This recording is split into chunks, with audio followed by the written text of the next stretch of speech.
O tempo do fim. Nós vivemos no tempo do fim, e andar no caminho de Deus se tornou algo cansativo e penoso para muitos indivíduos, pois as tentações e os prazeres mundanos tomaram conta da vida destas pessoas, de maneira que elas rejeitam as ordens de Deus, por considerá-las incompatíveis com o que a sociedade propõe nos dias de hoje.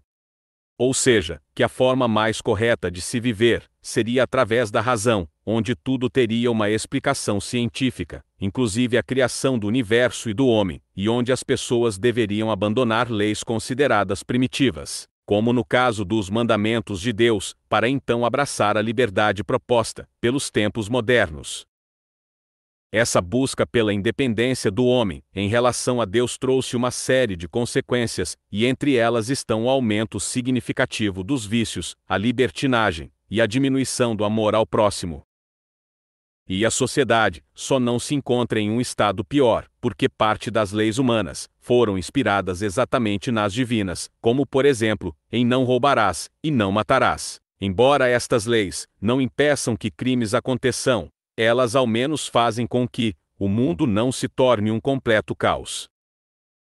Contudo, deve-se compreender que a época em que nós vivemos é semelhante a Sodoma e Gomorra, onde a iniquidade predomina e a injustiça reina vergonhosamente. Por isso, Yeshua e seus apóstolos nos advertiram, a ouvir a voz de Deus e seguir o seu caminho, pois a volta do Salvador está muito próxima, e esse dia apanhará de surpresa todos os negligentes e despercebidos. Assim como foi nos dias de Noé, será também nos dias do Filho do Homem. Comiam, bebiam, casavam e davam-se em casamento, até ao dia em que Noé entrou na arca, e veio o dilúvio e destruiu a todos. O mesmo aconteceu nos dias de Ló: comiam, bebiam, compravam, vendiam, plantavam e edificavam. Mas, no dia em que Ló saiu de Sodoma, choveu do céu fogo e enxofre e destruiu a todos. Assim será no dia em que o Filho do Homem se manifestar. Lucas capítulo 17, versículos do 26 ao 30. Irmãos, relativamente aos tempos e às épocas, não há necessidade de que eu vos escreva, pois vós mesmos estáis inteirados com precisão, de que o dia do Senhor vem como ladrão de noite. Quando andarem dizendo paz e segurança, eis que lhe sobrevirá repentina destruição, como vêm as dores de parto a que está para dar à luz, e de nenhum modo escaparão.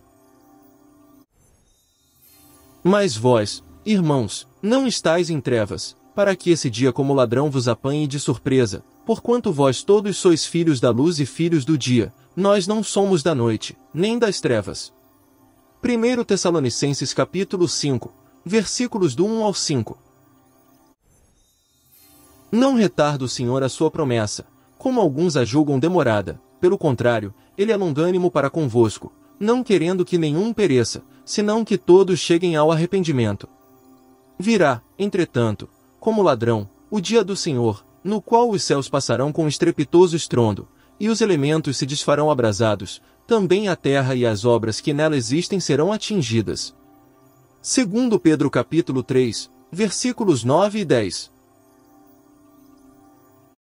Outro ponto que devemos ressaltar é que a religiosidade ajuda a trazer paz, mas em certos casos, ela também gera guerras e tensões, devido às muitas doutrinas que foram criadas ao longo dos séculos, e às divergências que existem entre elas, inclusive no meio cristão.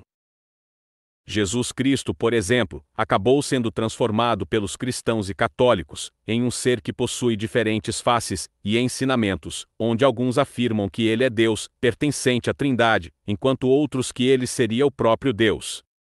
Alguns insinuam que Jesus aboliu o sábado e estabeleceu o domingo, enquanto outros que o dia sagrado é de livre escolha. Alguns defendem que ele nasceu no dia 25 de dezembro, enquanto outros que esta data, apesar de não ser verdadeira, deve ser comemorada como tal. Alguns dizem que Jesus levará os escolhidos para morar no céu, enquanto outros que isso ocorrerá na terra.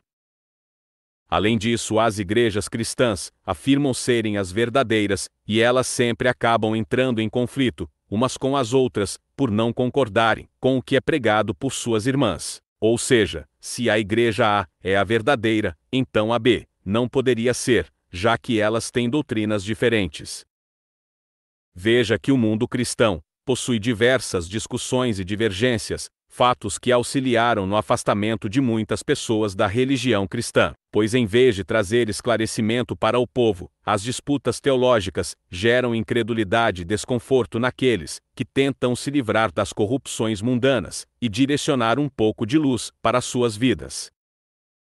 Essas pessoas também observam os graves problemas existentes dentro de incontáveis igrejas evangélicas em relação à busca incessante por riquezas.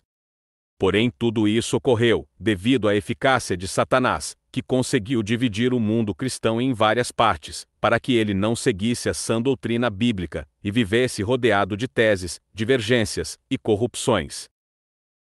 Estas questões chegam a causar espanto quando estudadas com mais profundidade, e elas somente terão fim no momento em que Yeshua retornar. Por isso, o Filho de Deus deixou a parábola das 10 virgens, já que para alguém ser escolhido, deve-se manter vigilante, em outras palavras, seguir as Escrituras sagradas enquanto vive, pois o dia e a hora da volta do Salvador ninguém sabe. A parábola das 10 virgens também ensina que aquele que vive de forma negligente, esperando Yeshua, e ao mesmo tempo, deleitando-se com os prazeres da terra, acabará se perdendo. Então, o reino dos céus será semelhante a 10 virgens, que tomando as suas lâmpadas, saíram a encontrar-se com o noivo. 5 dentre elas eram nécias, e 5, prudentes. As nécias, ao tomarem as suas lâmpadas, não levaram azeite consigo. No entanto, as prudentes, além das lâmpadas, levaram azeite nas vasilhas. E tardando o noivo, foram todas tomadas de sono e adormeceram. Mas à meia-noite, ouviu-se um grito: eis o noivo! Saía ao seu encontro. Então, se levantaram todas aquelas virgens, e prepararam as suas lâmpadas. E as nécias disseram às prudentes: dai-nos do vosso azeite, porque as nossas lâmpadas estão se apagando. Mas as prudentes responderam: não, para que não nos falte a nós, e a vós outras. Ide antes, aos que o vendem e comprai-o.